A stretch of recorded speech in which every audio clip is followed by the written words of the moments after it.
2024 সালে লোকসভা ভোটকে সামনে রেখে আরামবাগে হয়ে গেল বিভিন্ন ওয়ার্ডে তৃণমূলের মিছিল। আরামবাগ শহর তৃণমূল কংগ্রেসের ওয়ার্ড কমিটির উদ্যোগে 18 ও 12 নম্বর ওয়ার্ডে মঙ্গলবার এই মিছিল অনুষ্ঠিত হয়। মূলত লোকসভা ভোটকে সামনে রেখেই এই মিছিল। এই কর্মসূচিতে উপস্থিত ছিলেন আরামবাগ সাংগঠনিক জেলা তৃণমূলের চেয়ারম্যান স্বপন নন্দী, শহর তৃণমূল কংগ্রেসের সভাপতি প্রদীপ সিংহ রায়, তৃণমূল নেতা প্রিয়াঙ্কা দাস সহ একাধিক নেতা কর্মীরা। এই বিষয়ে তৃণমূল নেতা স্বপন নন্দী বলেন, কেন্দ্রীয় সরকার বাংলার বকেয়া টাকা আটকে দিয়েছে, এর প্রতিবাদে এই মিছিল।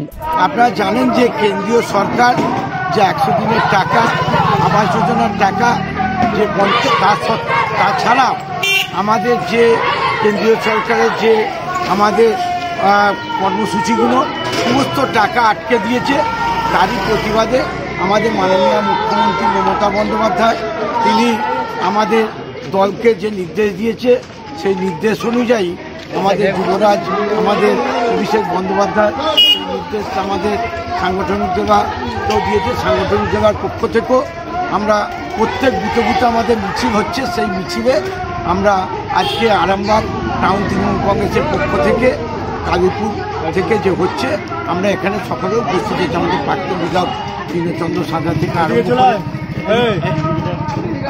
যে কাউন্সিলর আমাদের প্রদীপ সিংহ রায়, কীর্তি কুণ্ডু, আমাদের সমস্ত সর্বস্তর নেতৃত্বকে নিয়ে আমাদের ওয়ার্ডে ওয়ার্ডে মিছিল হচ্ছে। কতটা সাড়া পাচ্ছেন এই বিষয়টা নিয়ে?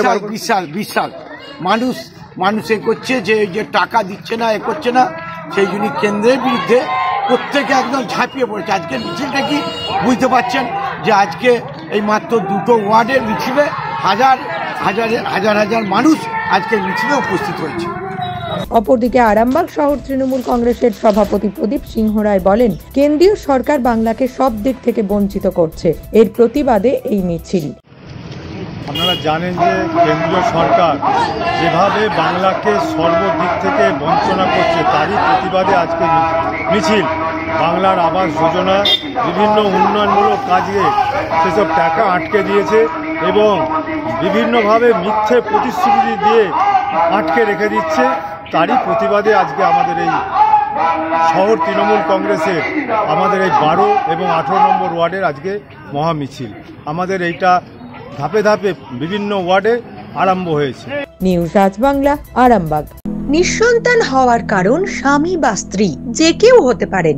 IVF এর অ্যাডভান্স সায়েন্স আর এক্সপার্ট কেয়ার লক্ষ লক্ষ কাপেলের স্বপ্ন সার্থক করেছে। তাই বন্ধাত্বকে হারাতে আপনাদের অবশ্যই আসতে হবে আরামবাগ প্রাণ IVF ফার্টিলিটি সেন্টারে। এখানে চিকিৎসা করিয়ে অনেক দম্পতি সন্তানের মুখ দেখেছেন। আমাদের ঠিকানা আরামবাগ বসন্তপুর আমতলা, বিবেকানন্দ পল্লী 2 নম্বর রেলগেটের পাশেই। মোবাইল নাম্বার 7865858781 অথবা 7908098172।